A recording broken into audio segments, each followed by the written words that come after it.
Hey, welcome back everyone. Today's video is just going to be a little update on how we did over at the 2025 Flywheelers and Antique Engine Show over there in the tractor pulls.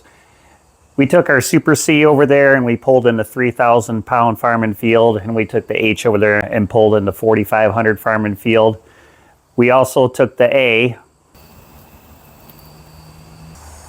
and pulled in the 3,000 farm and field with that as well. How did we do? It wasn't too terrible, honestly.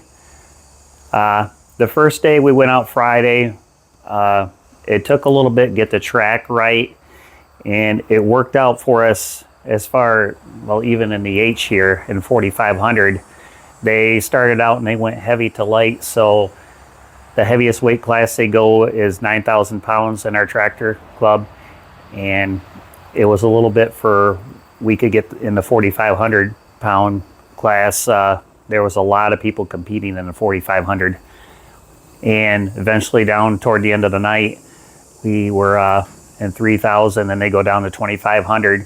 So they started the tractor pulls actually on Friday at 3 in the afternoon, and I did not get out and pull until 11:30 at night with the Super C and the A.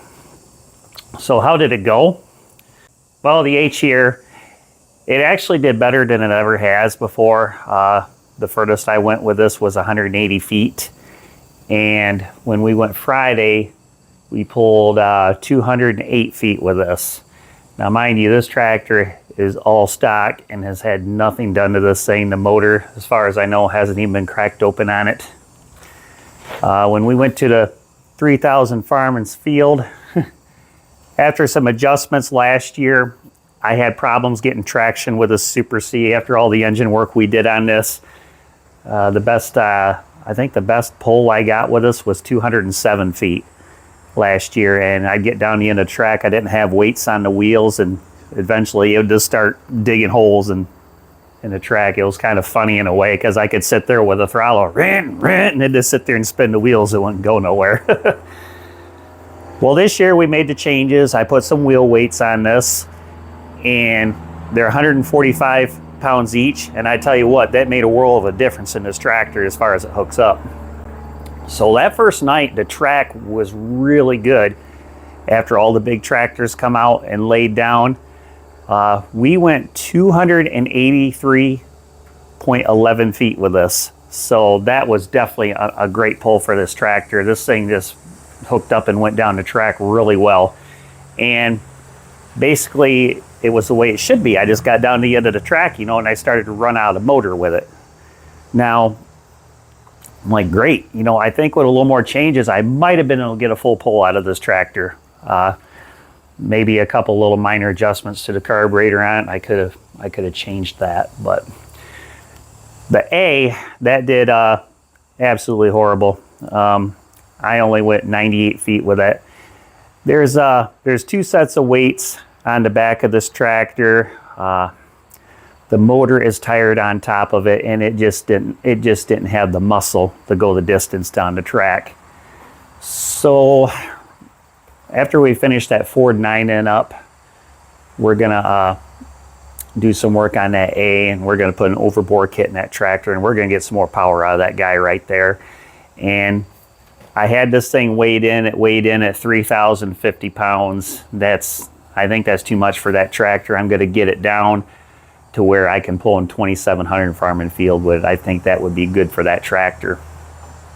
This H here, this thing is just so nice to drive and pull with. I mean, you hook up to the sled with this H, it just hooks up and goes down the track so nice and straight. You definitely know you're on a heavier tractor with this. It just does not have the horsepower, to do a full pull with it. It's just not going to do it. Now this track, the Super C, has always been unpredictable. In the first getting this up and getting it going, I'm getting it around where I'm comfortable where it's at.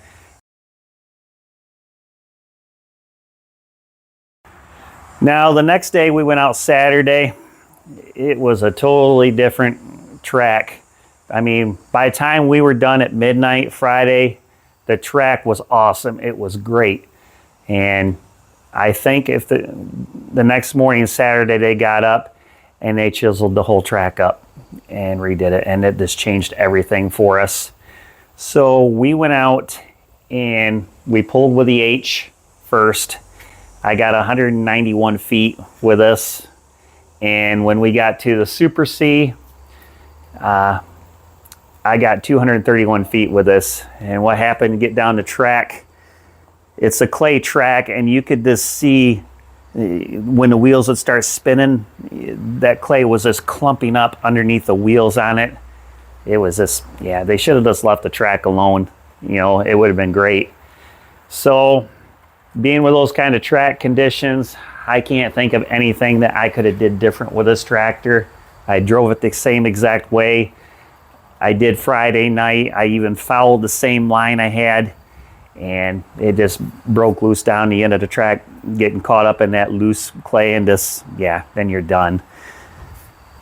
I don't know if I could have done anything different. You know, maybe, see, I was running, I had all these tractors, I had my tire pressure set at 12 PSI. Maybe if I would have took and went down to maybe 9 or something with it, maybe this would have did better, but I don't know. I doubt it, but maybe I'm wrong on that. But all in all, I'm quite happy.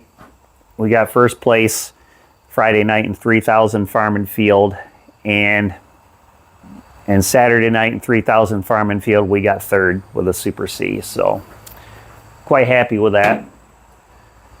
So next year, well, we'll see what we work on. I'm hoping to have the Ford 9N completed. Nothing stupid goes wrong. That shouldn't be a problem. And we can get back and pulling 2500 Farm and Field with that tractor, because that tractor does really well in 2500 Farm and Field. Now, more than likely, we won't have the A back there next year, because that's going to take some time doing the motor on that, and there's some other things. And plus, you know, while we got it tore down, I want to go through and repaint it and make it so it looks nice again. So, how'd y'all like those little short video clips I did when we were over there, different things we saw over there? I tell you, that show over there it is so much fun being over there. And you know, the little clips I showed you is not even a tenth of everything there is to do. There is just so much to do over there and things to see. So kind of in a way, the videos that I showed you guys out there didn't do the show any justice. Hopefully next year too, they're putting a railway around the whole park there. They're going to have a train that runs around there, and that supposedly should be done next year. That's going to be interesting when they get that done. So, all right, everyone, thanks for tuning in. I just wanted to do a quick little video and a update, you know, how we did in the tractor pulls over here. Definitely a good year for us overall, and looking for 2026 and see what that brings us. So take care, everyone, and we'll see you in our next video.